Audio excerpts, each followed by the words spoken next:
નમસ્કાર મિત્રો, જય શ્રી કૃષ્ણ, હર હર મહાદેવ અને સ્વાગત છે તમારું આપણી લોકપ્રિય ચેનલમાં જ્યાં આપણે વાત કરીએ છીએ તમારા અને મારા જીવન સાથે જોડાયેલી ગ્રહોની ગૂઢ રહસ્યમય વાતો વિશે। મિત્રો, સમયનું પૈડું સતત ફરતું રહે છે અને આ સમયના ચક્રમાં ગ્રહોની ચાલ મનુષ્યના જીવનમાં સુખ અને દુઃખના કારણો લઈને આવે છે। જ્યોતિષ શાસ્ત્ર મુજબ વર્ષ 2026ની શરૂઆત એક એવી મોટી ખગોળીય ઘટના સાથે થવા જઈ રહી છે જેનો પ્રભાવ માત્ર ભારત જ નહીં પરંતુ સમગ્ર વિશ્વ પર પડવાનો છે। મિત્રો, કલ્પના કરો કે જ્યારે એક રાજા, એક મંત્રી અને એક સેનાપતિ એક જ મંચ પર ભેગા થાય ત્યારે શું થાય? કંઈક મોટું પરિવર્તન આવે। બરાબર આવું જ કંઈક આપણી રાશિચક્રમાં થવા જઈ રહ્યું છે। જાન્યુઆરી 2026માં મકર રાશિમાં એક ભવ્ય ત્રિગ્રહી યોગ રચાવા જઈ રહ્યો છે। ગ્રહોના રાજા સૂર્ય, બુદ્ધિ અને વેપારના કારક બુધ અને સુખ સમૃદ્ધિ તથા ઐશ્વર્યના દાતા શુક્ર, આ ત્રણેય મહાન ગ્રહો એકસાથે શનિદેવની રાશિ મકર રાશિમાં બિરાજમાન થવા જઈ રહ્યા છે। આ કોઈ સામાન્ય ઘટના નથી, કારણ કે મકર રાશિએ કર્મની રાશિ છે। કાળપુરુષની કુંડળીમાં 10મું સ્થાન છે, જે આપણા કરિયર, માન સન્માન અને સામાજિક પ્રતિષ્ઠાનું સ્થાન છે। જ્યારે સૂર્ય મકર રાશિમાં આવે છે ત્યારે આત્મા બળવાન બને છે, જ્યારે બુધ ત્યાં આવે છે ત્યારે નિર્ણયો સચોટ બને છે અને જ્યારે શુક્ર ત્યાં આવે છે ત્યારે મહેનતનું ફળ ધન અને વૈભવ સ્વરૂપે મળે છે। જ્યોતિષીય ગણતરીઓ અને તાજેતરના અહેવાલો સ્પષ્ટપણે સૂચવી રહ્યા છે કે આ પરિવર્તન 12 રાશિઓ પર અસર કરશે, પરંતુ ખાસ કરીને 3 રાશિઓ એવી છે જેમના માટે આ સમય સુવર્ણકાળ સમાન સાબિત થઈ શકે છે। તો ચાલો, કોઈપણ વિલંબ કર્યા વગર આપણે વિસ્તારથી જાણીએ કે આ ગોચરની ગહન અસરો શું થશે અને કઈ રાશિઓને થશે સૌથી મોટો ફાયદો।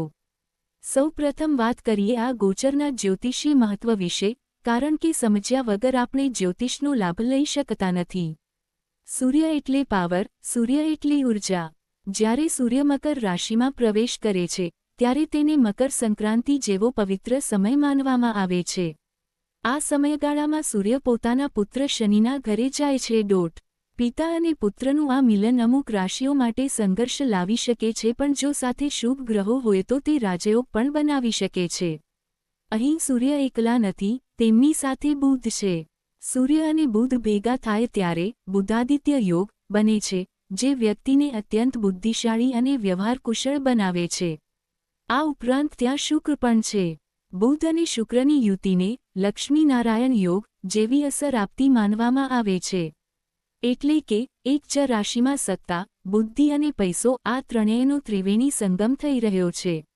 આ ગોચરની સૌથી સકારાત્મક અસર જે રાશિ પર થવાની છે તે છે નંબર 1, વૃષભ રાશિ। વૃષભ રાશિના જાતકો, તમારે હવે ખુશ થઈ જવાની જરૂર છે। શુક્ર તમારી રાશિનો સ્વામી છે અને તે મિત્ર ગ્રહો સાથે મકર રાશિમાં ગોચર કરી રહ્યો છે। આ સમય તમારા માટે ભાગ્યોદયનો સમય કહી શકાય। છેલ્લા ઘણા સમયથી જો તમે અનુભવી રહ્યા હતા કે તમારા કામમાં અકારણ વિઘ્નો આવી રહ્યા છે, મહેનત કરવા છતાં પરિણામ શૂન્ય મળી રહ્યું છે, તો હવે એ સમય પૂરો થવા આવ્યો છે। મકર રાશિમાં બની રહેલો આ ત્રિગ્રહી યોગ તમારા 9મા એટલે કે ભાગ્યસ્થાન અને 10મા એટલે કે કર્મસ્થાનને પ્રભાવિત કરશે, જેનો સીધો અર્થ છે કે હવે ભાગ્ય તમને સાથ આપશે। નોકરી કરતા મિત્રો માટે આ સમય પ્રમોશનનો બની શકે છે। તમારા બોસ કે ઉપરી અધિકારીઓ જે અત્યાર સુધી તમારી અવગણના કરતા હતા, તે જ લોકો હવે તમારી સલાહ લેવા આવશે। ઓફિસના રાજકારણમાં તમારો વિજય થશે। એટલું જ નહીં, આર્થિક દ્રષ્ટિએ પણ આ સમય વૃષભ રાશિ માટે જબરદસ્ત છે। અચાનક ધનલાભ થવાના યોગ બની રહ્યા છે। કદાચ કોઈ જૂનું રોકાણ પાકતું હોય, શેરબજારમાંથી ફાયદો થાય અથવા કોઈ વારસાગત મિલકતનો પ્રશ્ન ઉકેલાય। જો તમે વેપારી છો તો તમારા માટે આ સમય વિસ્તરણનો છે। નવા ઓર્ડર મળવાની, ક્લાયન્ટ્સ વધવાની અને માર્કેટમાં તમારી શાખ વધવાની પૂરી શક્યતા છે। ઘર પરિવારની વાત કરીએ તો વૃષભ રાશિના જાતકોને પરિવારનો, ખાસ કરીને પિતા કે પિતાતુલ્ય વ્યક્તિનો સંપૂર્ણ સહયોગ મળશે। ઘરમાં કોઈ માંગલિક પ્રસંગનું આયોજન થઈ શકે છે। માનસિક રીતે જે તણાવ કે બેચેની હતી, તે સૂર્યના તેજથી દૂર થશે અને તમે એક નવી આત્મવિશ્વાસની લાગણી અનુભવશો।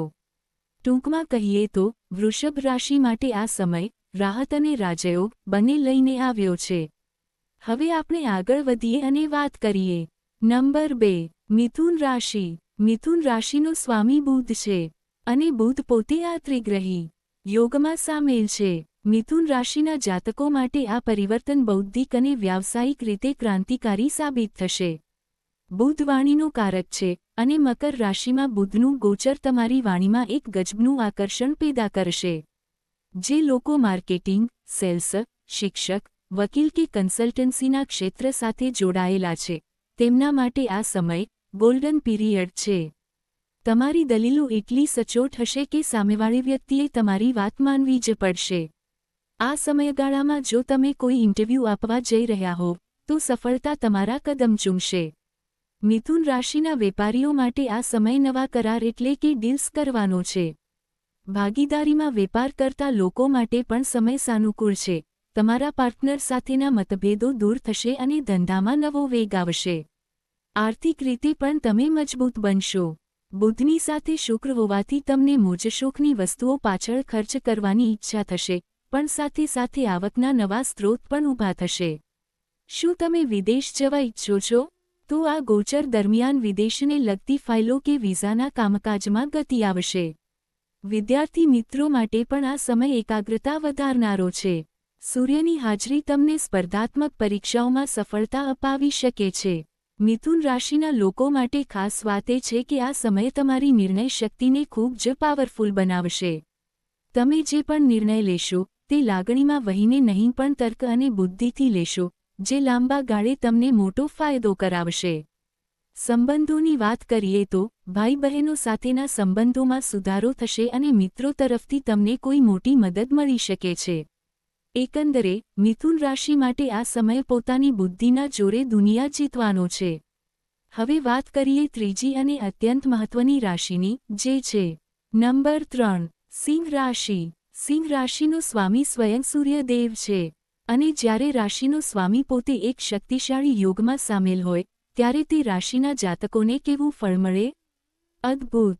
સિંહ રાશિના જાતકો માટે આ ગોચર છઠ્ઠા અને સાતમા ભાવને લગતી બાબતોમાં મોટા ફેરફાર લાવશે.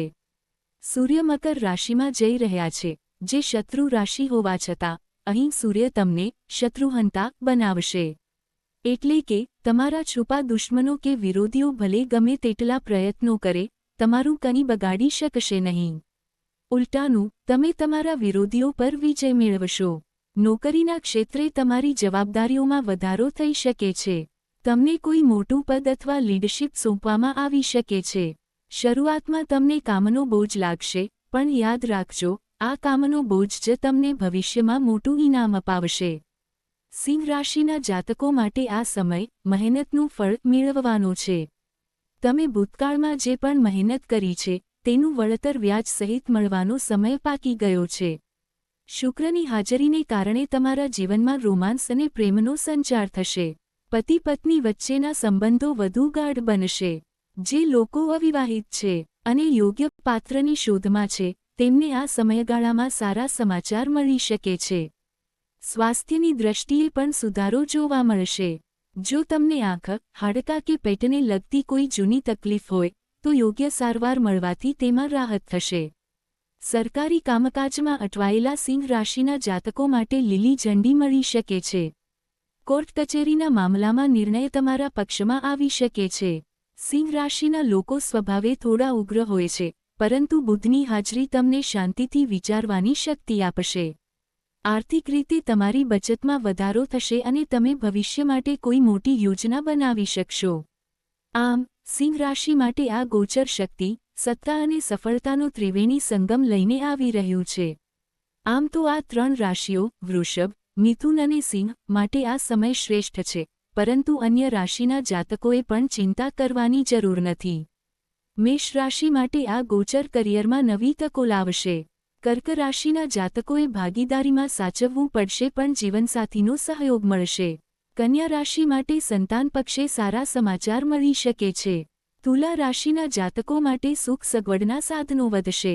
વૃશ્ચિક રાશિના જાતકો માટે પરાક્રમમાં વધારો થશે અને નાની મુસાફરીના યોગ બનશે. ધન રાશિ માટે આ ગોચર ધનભાવમાં હોવાથી આર્થિક ફાયદો થશે પણ વાણી પર સંયમ રાખવો પડશે. મકર રાશિમાં તો આ યોગ બની રહ્યો છે એટલે તમારો આત્મવિશ્વાસ આસમાને હશે પણ અહંકારથી બચવું. કુંભ રાશિ માટે ખર્ચ વધી શકે છે પણ વિદેશથી લાભ થશે. મીન રાશિ માટે આવકના નવા સ્ત્રોત ખુલશે અને મિત્ર વર્તુળથી લાભ થશે. મિત્રો, જ્યોતિષશાસ્ત્રમાં ગ્રહોની સ્થિતિ ગમે તેવી હોય, પણ આપણા કર્મો અને ઉપાયો દ્વારા આપણે કોઈપણ પરિસ્થિતિને સાનુકૂળ બનાવી શકીએ છીએ. આ ત્રિગ્રહી યોગનો મહત્તમ લાભ લેવા માટે અને જો તમારી રાશિમાં કોઈ અશુભ અસર હોય તો તેને દૂર કરવા માટે શાસ્ત્રોમાં કેટલાક સિદ્ધ ઉપાયો બતાવવામાં આવ્યા છે. સૌથી મોટો ઉપાય છે સૂર્ય ઉપાસના. મકર સંક્રાંતિ આસપાસનો આ સમય હોવાથી સૂર્યદેવની આરાધના સર્વશ્રેષ્ઠ ફળ આપે છે. રોજ સવારે વહેલા ઉઠી, સ્નાન કરી, તાંબાના લોટામાં શુદ્ધ જળ, થોડું કંકુ, ચોખા, લાલ પુષ્પને થોડો ગોળ નાખીને સૂર્યદેવને અર્ઘ્ય આપવું જોઈએ. જળ ચઢાવતી વખતે ઓમ ગૌણી સૂર્યાય નમઃ મંત્રનો જાપ કરવો. આનાથી તમારું તેજ વધશે અને આત્મવિશ્વાસ મજબૂત થશે. બીજો ઉપાય છે શનિદેવ અને ગરીબોની સેવા. મકર રાશિ શનિની છે અને શનિ ન્યાયના દેવતા છે. આ સમયગાળામાં ગરીબ, લાચાર કે અપંગ વ્યક્તિઓને અન્ન, વસ્ત્ર કે કાળા તલનું દાન કરવાથી શનિ મહારાજ અત્યંત પ્રસન્ન થાય છે. ખાસ કરીને શનિવારે પીપળાના વૃક્ષ નીચે સરસવના તેલનો દીવો કરવો ખૂબ જ લાભદાયી રહેશે. ત્રીજો ઉપાય છે બુધ અને શુક્ર માટે. ગાયોને લીલું ઘાસ ખવડાવવાથી બુધ અને શુક્ર બંને ગ્રહો બળવાન થાય છે.